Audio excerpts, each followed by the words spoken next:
El Clon, donde todo es una oferta, te espera en sus 21 sucursales en Montevideo, Canelones, Maldonado, Rocha y Rivera. Ahora nos encontrás en Facebook, El Clon Supermercados y WhatsApp 097089958 para tus consultas. El Clon, donde todo es una oferta. Juan, un gusto saludarte. Bienvenido a Tirando Paredes. ¿Cómo te va? Buenos días, muy bien. Gracias por la invitación. Bueno, muy bien. Quiero decir algo además, aparte de toda la parte profesional del entrevistado. Es un gran jugador de pádel, quiero decirlo también. A ver, muchas gracias. Juan, contanos un poco. Primero, vos como ciudadano, como hombre que tiene una actividad determinada, obviamente en el área de la salud, contanos un poco cómo te ha ido, de alguna manera, afectando como a cada uno de los ciudadanos de nuestro país, lo que ha sido el COVID-19 del pasado 13 de marzo, a nivel profesional, a nivel personal, a nivel familiar. Bueno, en lo particular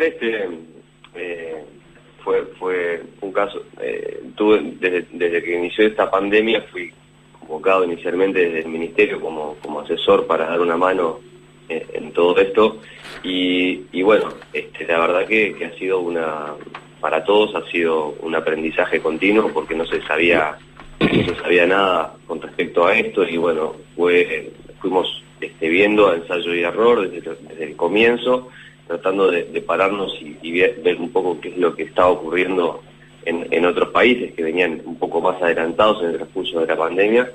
Y bueno, en la afectación desde el punto de vista personal tuvo que ver lo que todos hemos vivido con la declaración desde esos inicios, el 13 de marzo, con el confinamiento y con el comienzo de la cuarentena y con el cambio familiar y de trabajo que a todo el mundo nos afectó, que es comenzar a trabajar a distancia, algunos en mayor o menor medida, pero fue una realidad bastante original en ese sentido y que nos afectó mucho a todos. Bien. Vos sos médico epidemiólogo. Te puedo hacer una pregunta que me interesa, sobre todo para que la gente también lo entienda, porque a veces está bueno explicarlo. ¿Cuál es la diferencia entre un doctor o un médico epidemiólogo a un infectólogo?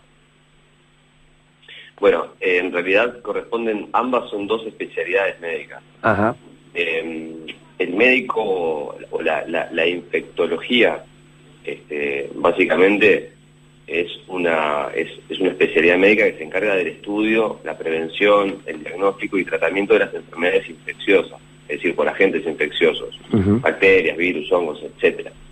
En cambio, la epidemiología, que también es una especialidad o posgrado médico, lo que apunta es a estudiar la distribución, frecuencia y factores determinantes de las distintas enfermedades existentes. Es decir, y dentro de ellos, la epidemia o las epidemias es una forma de propagación que es muy específica en función del agente infeccioso y bueno, el tratar de conocer estos eventos permite también tratar de anticiparse y saber qué es lo que hay que hacer para mitigar esa propagación. Bien, perfecto. Contanos un poco dentro de este grupo de asesoramiento científico honorario, más específicamente cuál es tu rol y cuál es tu función. Bueno, inicialmente el Ministerio de Salud Pública convocó a una serie de asesores en distintas especialidades, cuando se conformó inicialmente lo que fue como una especie del Comité de Gestión de Crisis, con distintas funciones, diríamos, o cada uno desde su rol para aportar soluciones en ese sentido. En mi caso específico, más allá de que yo no tengo yo soy médico, pero no tengo el posgrado en Uruguay. Mi formación tiene que ver con un máster en epidemiología y bioestadística y después un doctorado en salud pública hecho en Francia. En las vinculaciones académicas fui convocado desde ese rol, para aportar sobre conocimientos en epidemiología y desde el modelado y datos para la progresión. Luego se conforma el grupo asesor científico honorario, constituido por estas tres personas que se mencionan, que son Paganini, el doctor Radi y Henry Cohen, que a su vez hacia abajo se conformaron algunos grupos de trabajo y yo fui obviamente convocado también para integrar y coordino uno de los subgrupos de trabajo que pertenece a al subgrupo de modelos y datos y que refieren a tratar de dotar a la División de Vigilancia Epidemiológica de las mayores capacidades técnicas como para enfrentar esto. Bien, perfecto, queda muy claro el tema. A ver, arranquemos con el tema justamente de la realidad que tenemos hoy del COVID-19 en nuestro país, con estos números que son chatos, gracias a Dios. Desde tu percepción, desde tu punto de vista, me imagino que habrá una serie de elementos que han ido en forma concatenada para tratar de explicar por qué Uruguay tiene números tan bajos cuando miramos al costado y vemos la realidad dura que está viviendo Argentina, sobre todo en el Buenos Aires y Gran Buenos Aires, la realidad de una desidia prácticamente marcada que hay en Brasil, donde los números son muy fuertes y prácticamente el país en este sentido está detonado, situaciones complicadas como acontecen por ejemplo en Perú, y una serie de circunstancias que tienen que ver con números complicados, por ejemplo en Chile y concretamente en Santiago. ¿Por qué teniendo países tan cerca, con una realidad complicada, cuál es la explicación que vos encontrás hoy para que Uruguay tenga, gracias a Dios, los números que tiene con relación al COVID-19? Bueno, evidentemente en Uruguay han ocurrido o tiene algunas características particulares que evidentemente lo han hecho marchar de otra forma. Más allá de las características posibles, distintas en las características de las personas, en cuanto a características epidemiológicas o demográficas, hay factores de nuestro país que seguramente también hayan influido, que tenemos la baja densidad de población. Se ha visto que en países con altas densidades poblacionales esto se ha explotado. Y después, por otro lado, debemos reconocer que nuestro sistema de salud, nosotros tenemos una muy fuerte red de atención primaria, con un primer nivel de atención que es muy importante, y que en una de las estrategias en las cuales la cuarentena fue indicada, el aislamiento social, es decir, cuando se pide a la gente que se encierre en sus casas, y se les dijo, bueno, si tienen algún síntoma, quédese en su casa, no vaya a consultar a los centros, que un médico será visto irá a verlo en domicilio. Esa capacidad de poder decirle a la gente, quédese en su casa, que alguien va a ir a verlo, no es posible en todos los países. Y eso fue lo que pasó, por ejemplo, en España y Francia, en España e Italia, que la gente consultó o fue a consultar masivamente a los centros, y ahí contagió al personal de salud, y ahí se generó lo que ya es público, ¿no? Es decir, que se fue contagiando el personal de salud, y ahí se complicó mucho. Por otro lado, también creemos que existe una especie de concepto de umbral epidémico. Es decir, la epidemia, o por lo menos la progresión de los casos, que va aumentando paulatinamente. Esta es para refrescar un poco la memoria, esto se trata de un virus que en su estado natural, si pensamos en la evolución natural sin ningún tipo de medida, su mecanismo, su transmisibilidad o su potencial de transmisibilidad, se hablaba de un R0 o un R efectivo de 2, entre 2 y 3, que quiere decir que por cada caso se contagiaban 2 o 3 personas. Es decir, que cuando esto comienza la infección, el crecimiento de la infección es exponencial. Es decir, el número de casos es exponencial. Entonces lo que se vio, o lo que tenemos fuertemente una sospecha, es que existe una especie de umbral o de punto límite hasta el cual el crecimiento que se da responde a las medidas que se implementen. Y que pasado ese punto, la propagación se dispara, y que ahí las mismas medidas que son eficaces bajo ese umbral ya dejan de serlo. Bueno, yo creo que el éxito de Uruguay ha sido que se ha mantenido, que las medidas fueron implementadas bien tempranamente, desde la aparición de los primeros 4 casos, sostenidas con un sistema de salud que permitió que la gente se quedara en sus casas, y con evidentemente alguna otra característica que pueda ser, no sé, climática o de características demográficas de las personas, que hace que nos hayamos comportado en forma distinta. Bien, yo charlaba con los compañeros hace un rato, y algunas conclusiones que uno va sacando simplemente tratando de aplicar criterios racionales. Está claro que el desarrollo del miedo en algunos países no ha funcionado. Ejemplo argentino, o sea, una obligatoriedad de en cuarentenarse y Argentina, en lugar de bajar sistemáticamente los números, termina subiendo. Y sobre todo esto pasa en Buenos Aires y el Gran Buenos Aires.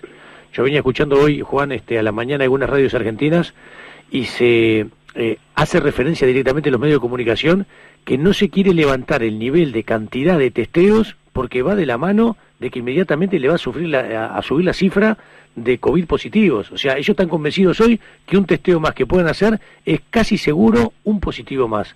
Y además hablaban de lugares puntuales, como por ejemplo La Matanza, que hay mucha concentración de gente, que tiene números mayores hoy, por ejemplo, a todo Bulgaria. Entonces, hay una realidad que se tomó del gobierno de obligatoriamente en cuarentenarse, no sé si desde el miedo, pero sí desde esa situación vertical de hay que cumplir esto, punto, no se puede discutir de ninguna manera, no se puede tratar de que la gente vaya comprendiendo desde el punto de vista racional las medidas que se tienen que tomar, y en los hechos no le ha dado resultado. O sea que el miedo como forma y la obligatoriedad no ha dado resultado.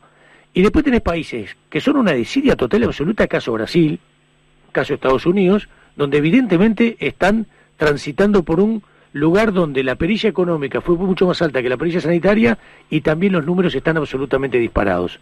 ¿Está bien hacer este análisis, que el miedo y la desidia no han conducido a nada y que de alguna manera Uruguay muestra un camino de responsabilidad, de que la gente trate de entender y comprender qué es lo que hay que hacer necesariamente para que los números se mantengan en la situación que está en nuestro país?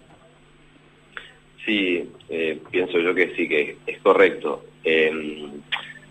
Yo creo que también pasó que la respuesta, nosotros en algún momento o al principio, porque esto ha sido muy dinámico,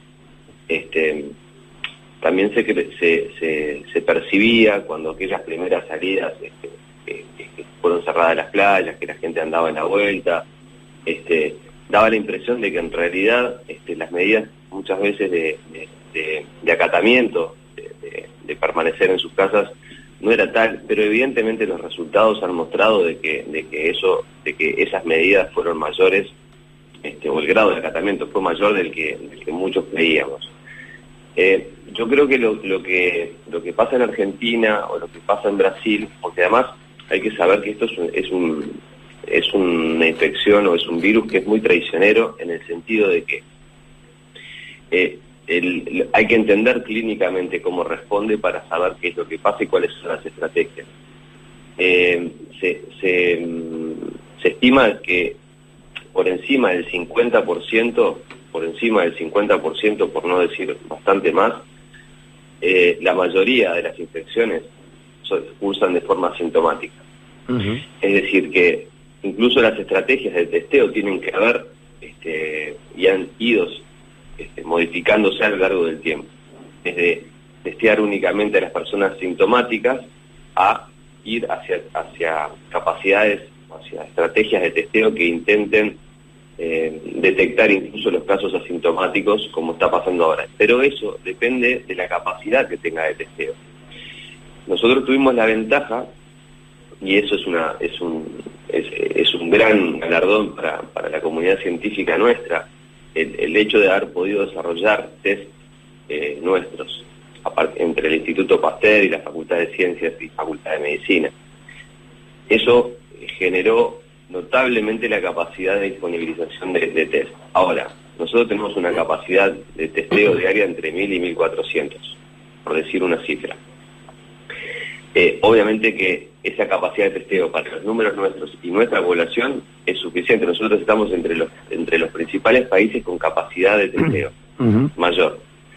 Pero en poblaciones, en países con poblaciones mucho mayores, esa cantidad de test es quizás no tan significativa como lo es acá.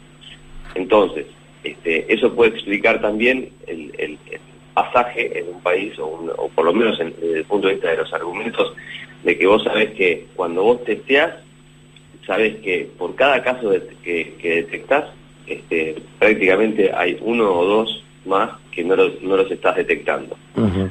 Sean asintomáticos o sintomáticos, pero por la razón de ser de cómo se comporta la epidemia. Bien. No sé si fui claro. Sí, o sea que por cada testeo que haces que te da positivo, vos ya sabés que hay uno, eventualmente dos, que también están, que serían eventualmente positivos a quienes todavía no le hicieron ese testeo. Sí. Eso pero más que nada por el comportamiento, porque al estar asintomático la persona no sospecha. Claro. Y si no tenés un nexo de contacto evidente con una persona infectada, tampoco vas a tener sospecha. Bien. Por eso, en ese sentido es que adquiere mucha importancia, porque la gran capacidad de respuesta de nuestro sistema de apague de brotes, porque ahora el comportamiento de la epidemia en nuestro país es por brotes. Vieron lo que pasó con Rivera, vieron claro. lo que está pasando en 33, ahora han aparecido algunos otros casos más esporádicos, todos importados en nuestro caso, en este contexto, pero la estrategia de mitigación y de apagado de ese foco ígneo, si esto lo hacemos, imagínense que lo podemos hablar como si fuera un principio de un incendio, ¿sí? Sí. La estrategia epidemiológica que históricamente ha funcionado y funciona y que ha funcionado muy bien en nuestro país y también forma parte del éxito del control de la epidemia es cuando se detecta un caso, ese caso hay que aislarlo y se le interrogan a esos casos se le interrogan cuáles fueron los contactos con las personas que estuvo. Bien. Para luego se contacta cada una de esas otras personas y se les indica aislamiento y que será hisopada. Es decir, que por cada caso y contacto que uno identifica, se aísla. Claro. Eso es lo que permite apagar el brote. Ahí está, es el famoso concepto de la trazabilidad. O sea, el trazado de contactos o contact tracing, como se dice en inglés. Claro, perfecto. Y la aplicación, la app que se ha desarrollado con tal sentido, tiene que ver justamente en esta segunda versión para que ese contact tracing se haga de forma, diríamos, automática, por contacto de intensidad de Bluetooth y por distancia y sostenimiento de la duración de ese contacto, establecería el listado, por lo menos tentativo, de contactos posibles de esa persona que se cruzó con un contacto. Bien. Un caso, perdón. Bien. Juan, te consulto. En las últimas horas, los últimos días, surgieron algunas informaciones internacionales de la Organización Mundial de la Salud y se hace referencia de que el virus podría llegar a contagiar en el aire. Primero preguntarte si eso es así, porque se han hecho eco medios de comunicación. Y segundo, si todavía faltan estudios lo suficientemente importantes desde el punto de vista científico como para terminar de afirmar esta situación. Bueno, aquí te voy a responder con el pensamiento, con el razonamiento científico. Bien. No hay evidencia, que permita refutar, es decir, que permita expresar lo contrario. Entonces, se entiende, se sabe, o por lo menos se está viendo, hay algunos estudios que apuntan a tratar de evidenciar esto, que sí es decir, lo que se puede establecer es que el virus permanece en el aire una cierta cantidad de tiempo, ¿sí? Luego lo que hay que ver es que si desde esa permanencia en el aire se puede llegar a generar una infección. Pero hay que descomponer ese paso. Claro, entiendo. No hay evidencia de que si esté en el aire uno no se pueda contagiar. Claro. Pero lo que sí hay que hacer diferencia, y en eso apuntan estos estudios, es que si bien puede llegar a permanecer en el aire, tiene mucho que ver con si es un lugar cerrado o si es un lugar abierto. Es decir, que la probabilidad de que se mantenga en el aire existe, pero decae si es un espacio abierto o ventilado. Bien, ¿sí? Bien. Eso hace que los lugares abiertos sean considerados seguros en tal sentido. Ahora, si estamos en un lugar cerrado, ahí es donde sí empiezan a aumentar el riesgo, pero simplemente por la permanencia en el aire y por la escasa ventilación. Claro, perfecto, queda claro el tema. Algunos hablan y dicen y expresan, por eso es un buen momento para consultártelo, que se estudia la posibilidad de que el COVID-19 pueda mutar en otro virus no a muy corto, no a muy largo plazo. ¿Eso es así? ¿Se tiene algún tipo de evidencia? ¿Se está estudiando? ¿En qué está el tema? Cuando se habla de mutaciones, lo que pasa es mutar a otro virus no es un concepto quizás correcto. Sí los virus sufren determinadas modificaciones o mutaciones. Por ejemplo, coronavirus es una familia en realidad de virus. Nosotros estamos específicamente con lo que se le va a llamar el COVID-19, que es una especial, que es la que está generando que generó este brote a nivel mundial y la pandemia. Pero nosotros acá en Uruguay circulan otros coronavirus que son agentes que causan resfriados comunes o rinitis y otro tipo de.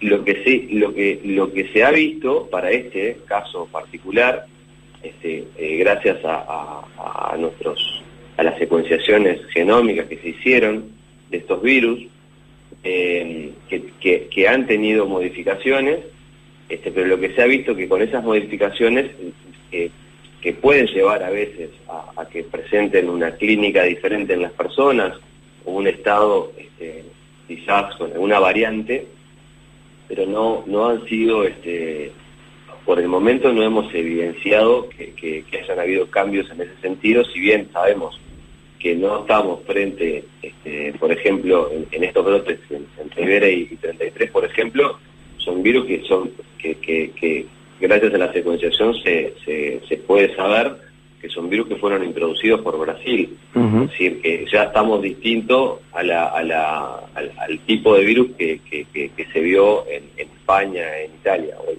tipo europeo. Bien. Pero a otro virus así de esta forma planteada no podemos decir. Bien, en un momento se manejó, sé que se estaba estudiando, que todavía no había una definición al respecto, pero que se estaba estudiando la posibilidad de que el hecho de que los uruguayos normalmente la vacuna BCG fuera dada sistemáticamente habría, lo digo en condicional, ayudado también a que los números en Uruguay en cuanto al COVID-19 sean lo que se está mostrando hoy. ¿Eso es así? ¿Se sigue estudiando? ¿Hay alguna definición al respecto? Bueno, esa fue una hipótesis que inicialmente apuntaba a pensar justamente como tú lo estás planteando, que podía haber generado una inmunidad mayor y que por ende también eso algún estudio se ha hecho y se ha revisado y vemos que puede tener que ver o se observa una ligera asociación de que aquellos países con mayor tasa de vacunación al respecto pueden tener una respuesta distinta en cuanto a la inmunidad, pero no se ha logrado comprobar efectivamente de que sea específicamente debido a la inmunización o sea, que sea efectivamente esta inmunización que nos proteja contra el coronavirus. Juan, hace unos días leíamos un informe que el Instituto Pasteur estaba realizando el estudio de algunas aguas del saneamiento y que por ahí habían encontrado restos de COVID-19 que si bien en sí no tenían la fuerza suficiente, disculpa si los términos técnicos no son los correctos, como para hacer un contagio. ¿De qué sirve esa información que decía el informe que había sido puesto a través del Ministerio de Salud Pública? ¿De qué puede servir esa información? Y en nuestra ignorancia, por ejemplo, puede ser que a través de esos estudios, ya que las personas que son contagiadas o son asintomáticas y transcurren la enfermedad sin ningún tipo de consecuencia, pueden eliminar por la materia fecal hasta 30 días después el virus. ¿Puede servir como un dato de ubicación del virus en alguna zona, por ejemplo? Y bueno, esa es un poco, quizás la única o la aproximación, lo único que establece es que hubo trazas, es decir, que no tiene la noción de infección, tiene riesgo hacia la contaminación, es simplemente...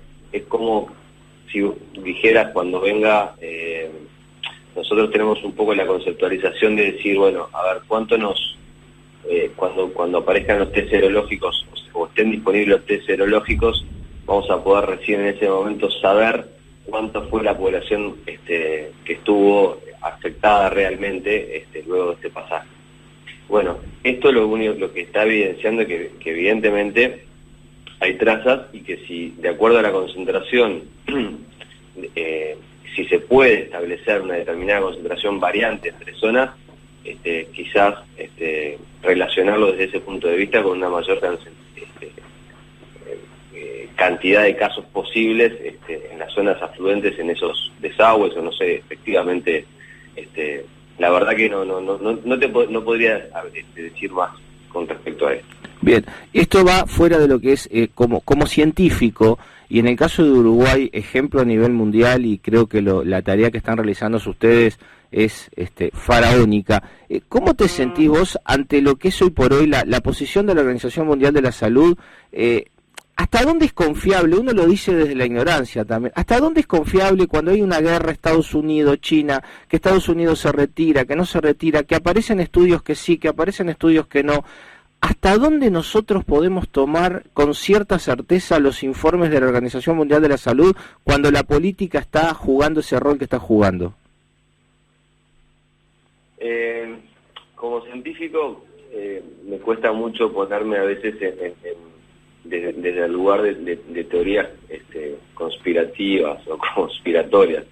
Sinceramente, lo que ocurre nosotros, en lo particular, uno trata nunca no solamente de guiarse sobre una determinada voz en particular, sino que una voz en particular es una más dentro de un contexto. Acá el gran problema de esta pandemia fue que fue un constante ensayo y error en casi todo, ¿no? Lo que yo te puedo estar diciendo ahora, hace 3 meses quizá pensaba que era distinto, lo que pasó claro. con los tapabocas, o lo que pasó con respecto a si el virus se mantiene en el aire o no. Es decir, ha habido muchísima información, muchísimos estudios.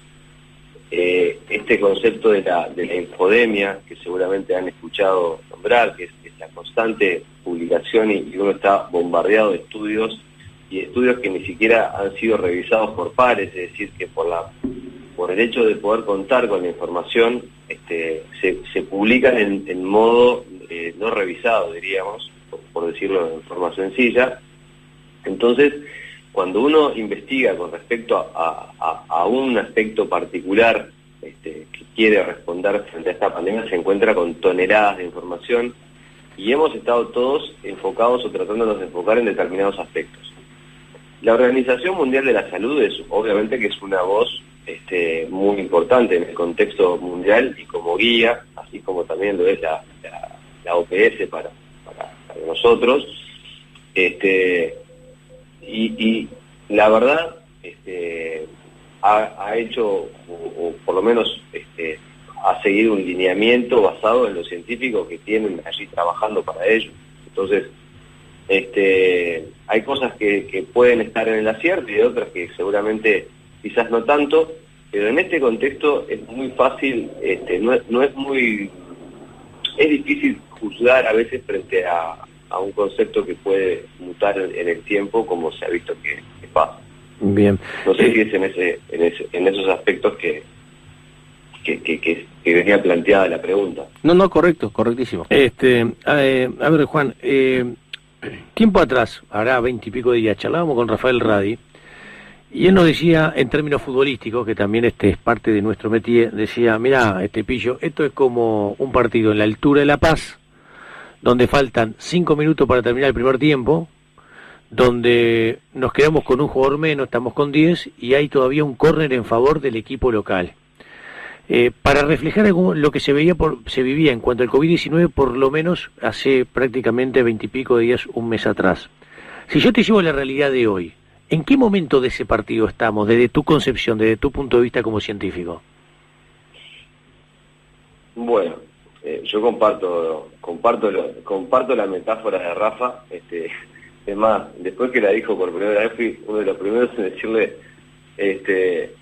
la verdad que es una situación, en ese sentido, no estamos en otro, no estamos en un momento distinto al que veníamos estando nosotros.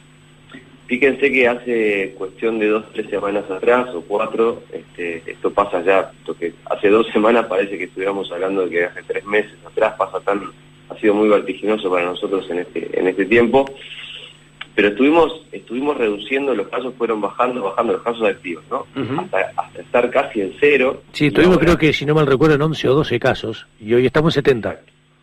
Ahí va. Sí, al día de hoy tenemos un acumulado de 977 y 70 casos activos. Que cuando hablamos, y esto es una cosa para aclarar en la gente también, cuando lo que se informa como casos activos en el panel las cifras que informa diariamente el SINAE, los casos activos se calculan y es un estimado, porque ¿qué pasa? La gente se mantiene, se establece una duración media para esta enfermedad, donde la persona queda sin síntomas y habitualmente al cursar bien, y se le hace un seguimiento a esas personas, y si no hay ningún tipo de modificación, se le da, diríamos, de alta al día 14, ¿sí? Es decir que esa es la conceptualización de los casos activos, es decir, algunos, si tuviéramos que analizar los 70 que tenemos hoy, lo que quiere decir es que son las personas que están dentro de esos 14 días, o bien están internados, o bien se entiende un poco el concepto. Sí, sí. Entonces,